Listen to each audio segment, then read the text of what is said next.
السلام علیکم ورحمۃ اللہ وبرکاتہ۔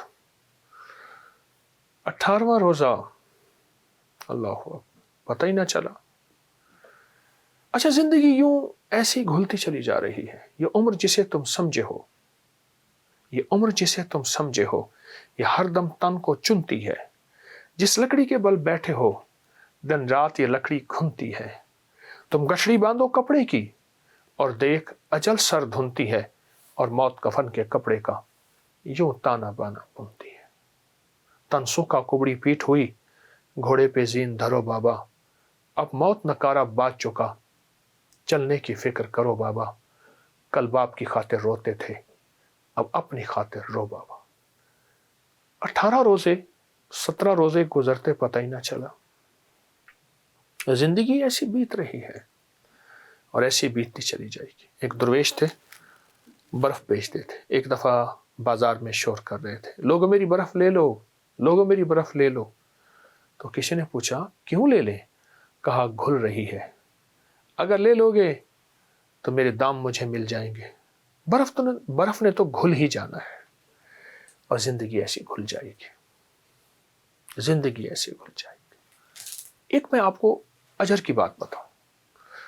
فرمایا جو بندہ اللہ کی رضا کے لیے اپنی آنکھوں کو بھوکا رکھے، یعنی اللہ نے جہاں کہا وہاں دیکھے، کانوں کو بھوکا رکھے، اللہ نے جو سننے کے لیے نہیں دیا نہ سنے، اپنے پیٹ کو بھوکا رکھے یعنی روزہ رکھے، اپنے قدموں کو بھوکا رکھے، اپنے ہاتھوں کو بھوکا رکھے، اپنے جذبوں کو بھوکا رکھے، ہاں جذبوں کو بھوکا رکھے، اندر کی طلب، اندر کے جذبے، اندر کے ولولے، اندر کی سوچ، اندر کی کیفیتیں کیا ہیں، اپنے جذبوں کو بھوکا رکھے، اپنے کانوں آنکھوں کو بھوکا رکھے، اپنے پیٹ کو بھوکا رکھے۔ میں اللہ پاک خوش ہو کے کہتے ہیں میرے بندے، میں تیری نسلوں کو فقر سے بچاؤں گا، غربت سے بچاؤں گا، تنگ دستی سے بچاؤں گا۔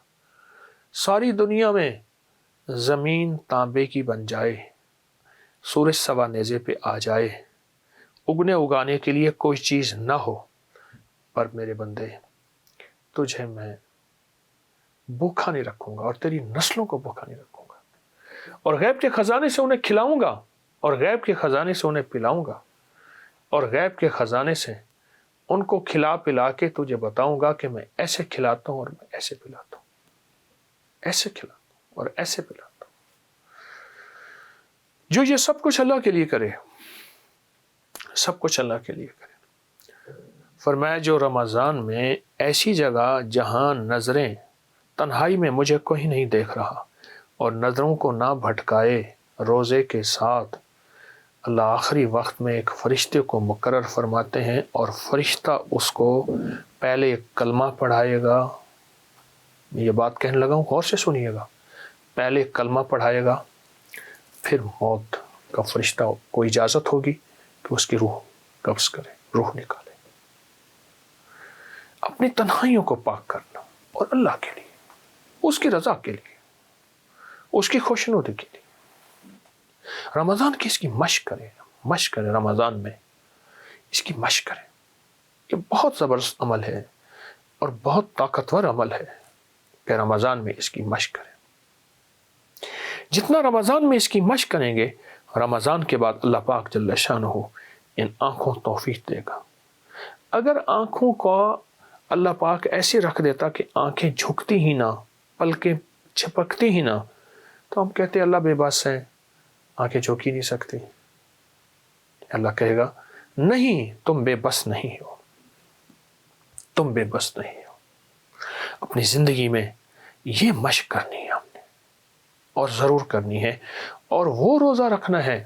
18واں روزہ ہے، اور بقیہ سارے روزے اور آئندہ زندگی کے سارے روزے وہ رکھنے ہیں جس میں آنکھ روزے دار، کان روزے دار، جذبے روزے دار، تنہائیاں روزے دار، اور پیٹ تو ویسے ہی روزے دار ہوگا۔ انشاءاللہ ایسا کرنے سے اعلیٰ درجے کا تقوی ملے گا، ایسا کرنے سے اعلیٰ قسم کا رزق ملے گا، صحت ملے گی۔ میں آپ کو ایک عجیب واقعہ سناؤں۔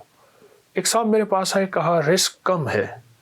میں نے کہا اپنی نظروں کو پاک رکھ، اپنے کانوں کو پاک رکھ، اپنے جذبوں کو پاک رکھ، اپنی تنہائیوں کو پاک رکھ۔ مجھ سے کہنے لگا ہو گیا کوئی وظیفہ بتائے. میں نے کہا یہ بہت بڑا وظیفہ ہے اور اس میں مشق کرنی پڑتی ہے اور اس میں محنت کرنی پڑتی ہے, اس میں بہت سارا کچھ جو ہے وہ نچھاور کرنا پڑتا ہے اور بہت سی چیزیں چھوڑنی پڑتی ہیں اس ایک چیز کو حاصل کرنے کے لیے. چلا گیا.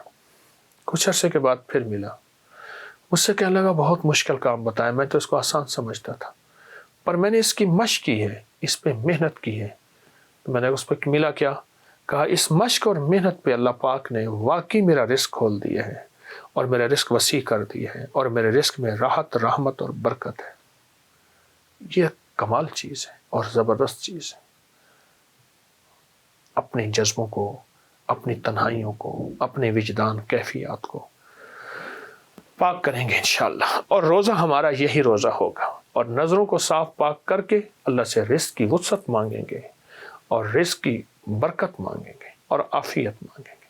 تو انشاءاللہ ہم دنیا میں بھی کامیاب ہوں گے اور آخرت میں بھی کامیاب ہوں گے. ہماری دنیا بھی کامیاب ہوگی, ہماری آخرت بھی کامیاب ہوگی, اور ایسی کامیابی ہوگی جس کو کوئی دنیا کی طاقت ناکام نہیں کر سکتی. جس کو اللہ کامیاب کرنا چاہے اس کو کوئی دنیا کی طاقت اس کو پچھاڑ نہیں سکتی اور اس کو تکلیف دے نہیں سکتی جس کی اللہ حفاظت کرنا چاہے انشاءاللہ.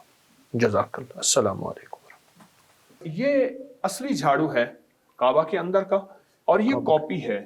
یہ بردہ یمانی, بردہ یمانی جو ہے قصیدہ بردہ شریف, جی جی جی یہ بردہ تھا, اس شکل کا تھا. بردہ کہتے ہیں چادر کو, چادر, جی جی, اور سلائیاں, اور یہ کعبہ کے اندر کا غلاف ہے. اچھا, روضہ کے اندر کے غلاف اور کعبہ کے غلاف کا فرق یہ ہوگا کہ وہاں حضور کی شان میں آیت ہوں گی, یہاں اللہ کی یا حنان یا منان, اللہ اکبر, ہدی للناس ہدی للعالمین, اول ووضع للناس ببکۃ مبارکا وہدی للعالمین. قرآن کی کعبہ کی, یہ کعبہ کے اندر کا غلاف. یہ ریاض الجنہ کا قالین ہے. اللہ اکبر. میں ترمذ گیا تھا, جی جی جی, وہاں کے ایک درویش نے یہ ہدیہ ان کی شفقت سے ملے تھے ترمذ میں. ساتھ تسبیح بھی ہے ساتھ. جی جی, یہ بھی کعبہ کے اندر کا غلاف. اور یہ بڑوں کے میرے مرشد, ان بڑوں کی کچھ تبرکات ہیں.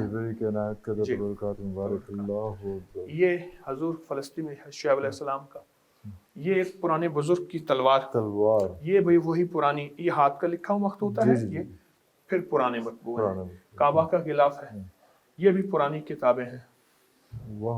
یہ بھی غلاف کعبہ ہے, یہ بھی غلاف کعبہ ہے. یہ دیکھیے, یہ ریاض الجنہ کا قالین ہے. قالین, ارے اللہ اکبر, اللہ اکبر. یہ بھی. یہ کتنا عرصہ لگا آپ کو یہ سب کچھ جمع کرتے ہوئے حضرت جی؟ عطا ہوتی گئی, عطا ہوتی. اور یہ سوری, یہ بھول یہ قالین ہے مسجد اصحاب صفا کا 9/14 کا پورا قالین ہے. پورا قالین ہے یہ, پورا جو وہاں پہ بچھا ہوتا ہے. جی بچھا ہوا ہوتا ہے. ارے واہ, یہ کب آپ کے پاس آیا؟ بس آ گیا. اللہ اکبر.